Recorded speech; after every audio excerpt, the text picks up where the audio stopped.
So guys कैसे हैं आप। मेक श्योर गाइज कि आप अच्छे ही होंगे। और अगर आप पटना में रहने की सोच रहे हैं या फिर ऑलरेडी रह रहे हैं और जानना चाहते हैं कि स्टूडेंट्स के लिए कौन सी जगह बेस्ट है पटना में, तो इस वीडियो जो हम आपको बताएंगे। साथ ही अभी बताएंगे कि अगर आप वहाँ रहते हैं तो आपको कितना रेंट देनी पड़ सकती है। टोटल इस वीडियो जो हम आपको बताएंगे। लेकिन उससे पहले गाइज अगर आप हमारे चैनल पर पहली बार आए तो चैनल को जरूर सब्सक्राइब कर लीजिए। इंस्टाग्राम ट्विटर पर फॉलो कर सकते हैं, जिसका लिंक आपको वीडियो के डिस्क्रिप्शन में मिल जाएगा। तो चलिए गाइज सबसे पहले मैं आपको बता दूं, अगर आप पटना में रहना चाहते हैं तो पटना में स्टूडेंट्स के लिए जगह जो है ना बहुत जगह है। डिपेंड करता है कि स्टूडेंट किस पर्पस के लिए पढ़ना आ रहा है। स्टूडेंट से तो जाहिर सी बात है कि पढ़ाई के लिए आ रहा है, स्टडी के लिए आ रहा होगा। स्टडी में ही पर्पस होता है। जैसे मैं आपको कंपटीशंस की तैयारी करने के लिए आ रहा है, कोई इंजीनियरिंग करना चाहते हैं, फिर कोई आप आईटी फील्ड है, कोई मैनेजमेंट फील्ड है, लाइक दिस मोर अलग अलग सबका अलग अलग पर्पस होता है। तो यहाँ पे सिंपल से लैंग्वेज है। जो स्टूडेंट्स एरिया हो जो पॉपुलर पटना के है, वो जैसे में महेंद्रू है, बाजार समिति है, बोरिंग रोड है, ये सब पॉपुलर एरिया है। यहाँ पर स्टूडेंट्स बहुत ही रहते हैं, स्टूडेंट्स इधर रहते हैं। तो इसी में मैं आपको बता दूं गाइज, अगर आपके पास बजट है, इन्वेस्टमेंट है, आपके पास जो भी अरेंजमेंट है वो ज़्यादा है, पैसे मंथली आपको ज़्यादा हो जाता है, पैसा आपको ज़्यादा मिलता है गार्जियन से या फिर आप खुद अर्न करते हैं, देन यहाँ पे आपको रहने की लोकेशंस भी आप सेलेक्ट कर सकते हैं। जैसे मैं लिविंग का होता है, जैसे में आप लॉज में रह सकते हैं।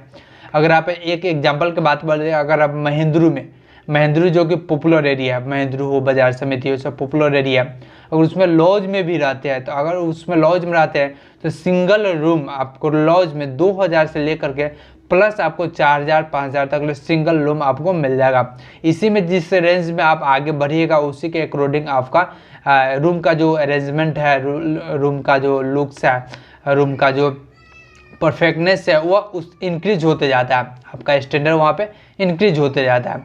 वही आउट ऑफ महेंद्रू लीजिएगा, जैसे बाजार समिति जाइएगा तो Bazar Samiti, Boring Road almost same to same इसी तरह का रूम रहता है। लेकिन अगर आप चाहते हैं कि हम फ्लैट ले, एक सिंगल 1 BH का फ्लैट ले या 2 BH का फ्लैट ले, तो उस सब के लिए आपको पैसे जो मंथली हो ना वो ज़्यादा लग जाएंगे, उसमें ज़्यादा अमाउंट्स आपको देने पड़ेंगे। जैसे कि नॉर्मल बात करें तो नॉर्मल 4 से 5000 1 BH के फ्लैट आपको मिल जाएगा, जिसमें 1 रूम, किचन्स और बाथरूम आपको सेपरेट मिल जाएगा। 4 से 5000 में आपको नॉर्मल फ्लैट आपको मिल ही जाएगा। इससे कम में आपको नहीं मिलने वाला। थोड़ा मोड़ा कम अगर आउटसाइड अगर जाते हैं, टाउन से अगर थोड़ा दूर जाते हैं तो वहाँ पे आपको, जैसे में हो गया कंकरबाग में आते हैं तो इधर आपको 4000 के रेंज में ही आपको 1 BH का फ्लैट मिलेगा।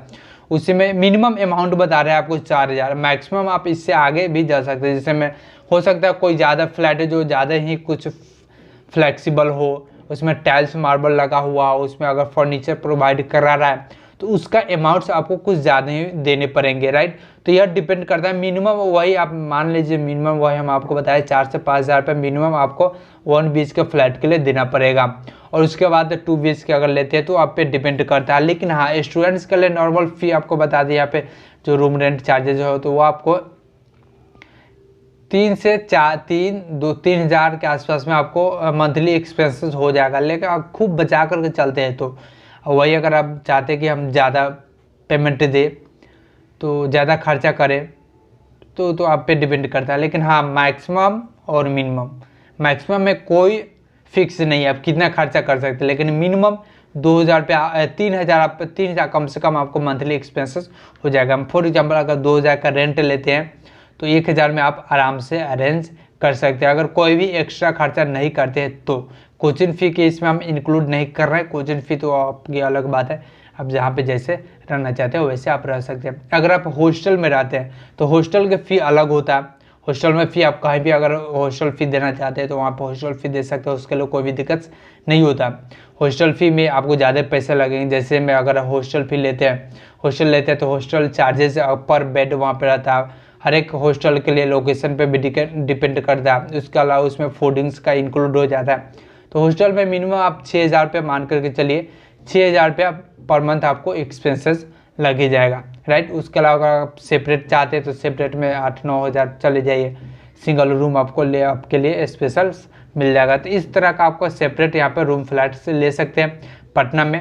और लोकेशन हम आपको बता ही दिए, जैसे मैं स्टूडेंट्स के लिए ज़्यादा फेमस एरिया महेंद्रू हो गया, उसके अलावा बाजार समिति होगा, बोरिंग रोड हो गया स्टूडेंट सब के लिए, उसके अलावा फिर प्लस आपको डिपेंड करता है किस पर्पज़ के लिए कहाँ पर रहना चाहते हैं। तो रहना चाहते हैं, जैसे मैं मान लेते हैं आपका कॉलेज मीठापुर में पड़ता है, तो आप मीठापुर में ही रह लीजिए, तो रूम भी थोड़ा सस्ता हो जाएगा और लोकेशंस भी आपको नियर बाई कॉलेज आपको मिल जाएगा। तो इस तरह का आप रह सकते हैं, कहीं भी जहाँ पर आपको मन है वहाँ पर आप रह सकते हैं डेफिनेटली। तो इसमें कोई दिक्कत से नहीं होता। ज़्यादातर बेनिफिट्स वही होता है कि आपका जहाँ पे कॉलेज कोचिंग्स है वहीं पे आप रहिए, वही बेस्ट होता है। ज़्यादातर आपको महेंद्र बाजार समिति जाने की जरूरत नहीं है। यहाँ पढ़ाई वैसे कहीं से भी हो सकता है, हाँ, लेकिन अगर जहाँ पे नियर बाई क्लासेस पकड़े, अगर आप बेस्ट कोचिंग क्लासेस चाहते हैं तो उसके लिए आपको महेंद्र बाजार समिति या फिर बोरिंग रोड साइड जाकर के कॉलेज कोचिंग पकड़ना पड़ेगा। तो मेक श्योर गाइज ये वीडियो आपको अच्छा लगा हो, और इसी से वीडियो देखना चाहते हो चैनल को जरूर सब्सक्राइब करेंगे और इंस्टाग्राम ट्विटर पे फॉलो कर लेंगे, जिसका लिंक आपको वीडियो के डिस्क्रिप्शन में मिल जाएगा।